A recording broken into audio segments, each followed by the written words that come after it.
So today I hear about the white community is pissed off at a white man for what he posted. I don't know who the white man is, but I'm like, let me go find out what is all the outrage about. And I'm going to let you hear what the man said. And maybe you can tell me as a white citizen, or any other human, why would people be pissed off at him about this opinion? I don't want to see one more white creator clutch their pearls or tell me how they're horrified or how they want to leave the country and how you're having a mental breakdown and how it's too much to handle about what's happening in this country. I don't want to hear a goddamn thing about it. I truly don't. You got a fraction of an inch what it's like to be black in this country. Feels pretty doesn't it? Yeah, it does.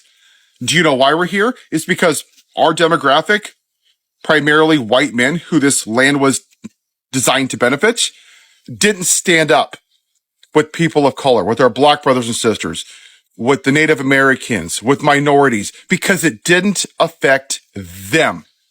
That's why we're here. There is the class war, eat the rich. Yes, this is about the original sin of this country. Make America white again, because that's what they want. Last night I was on a live, and this lady was just heartbroken. She's like, I don't know, we had, 75 years of progress, and it's all being taken away. And I asked a question, and I think it's the right question. Was it progress, or was it just suppressed? I would argue the latter, because it sure feels like this racism is like a reservoir, and it's a body of water behind a dam, and it's been dying to push out. And that's what this Klan leader is in the White House. He is that outlet for the dam. He unleashed it. It was there. Our neighbors, our friends, our family, they were always racist. He just said, hey, little Billy, hey, it's okay. Don't hide anymore. Take off your white hoods. Don't hide your face. Do it in public. Who were they going after? They're racially profiling people. DEI, CRT, Equality, Charlie Kirk, the white supremacist. Hey, if the pilot's black, do I know that they're qualified? Has he ever said that about a white pilot? Of course not. Who did they pick? The most unqualified, bumbling idiot. A convicted felon, caused an insurrection, cheats on his wives, sexual abuse. But hey, you know what? He's white.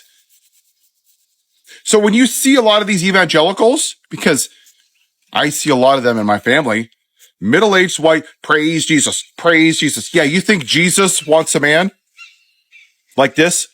You think he's a great reflection? No. I'm going to tell you why they support him. Because they view, when you hear the phrase nuclear family or traditional family values or Christian nation, when was this a Christian nation again? I'm sorry, because I haven't heard one thing.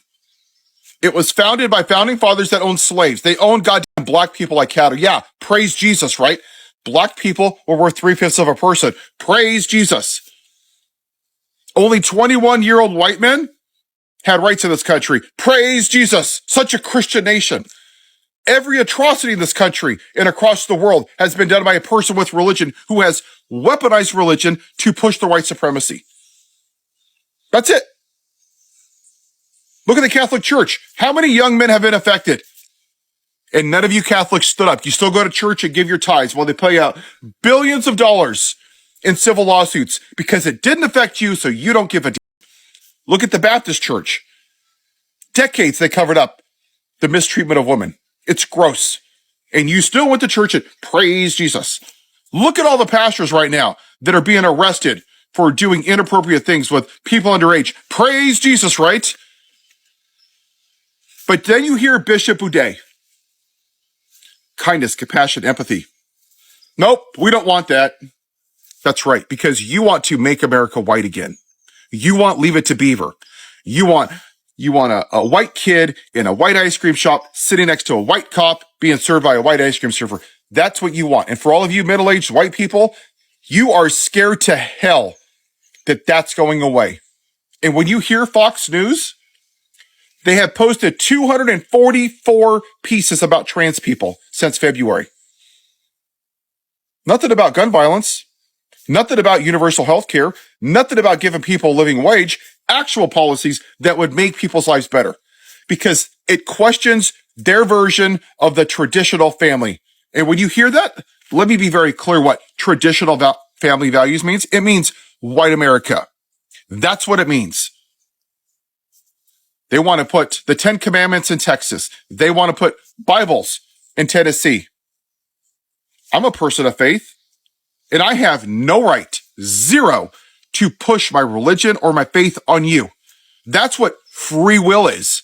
See, and those white Christian nationalists, those white supremacists, they don't want free will. They want to push their religious ideology on you because they actually believe this is a Christian nation, because they don't want to take 2 seconds to realize that we are a third world country, that we've never been a great nation for everybody. And that's done through indoctrination, right? You're born in American flag diapers, and you wake up every morning and you eat your freedom Wheaties and you do the Pledge of Allegiance. Best country in the whole universe ever by not even a close measure.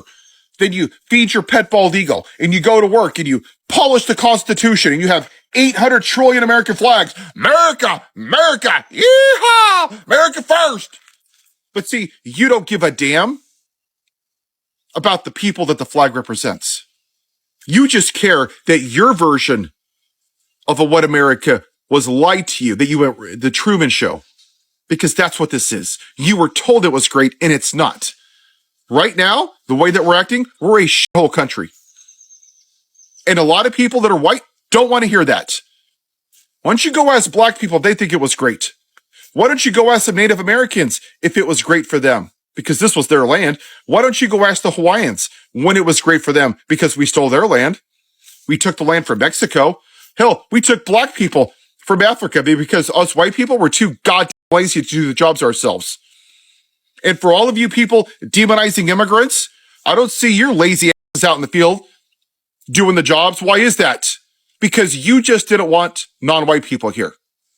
But Paul, I want them here legally. Great, let's talk about that. These people have been here for 30, 40 years. The system is screwed up, yes. But you know what? They're not criminals. They pay their bills. They pay their taxes.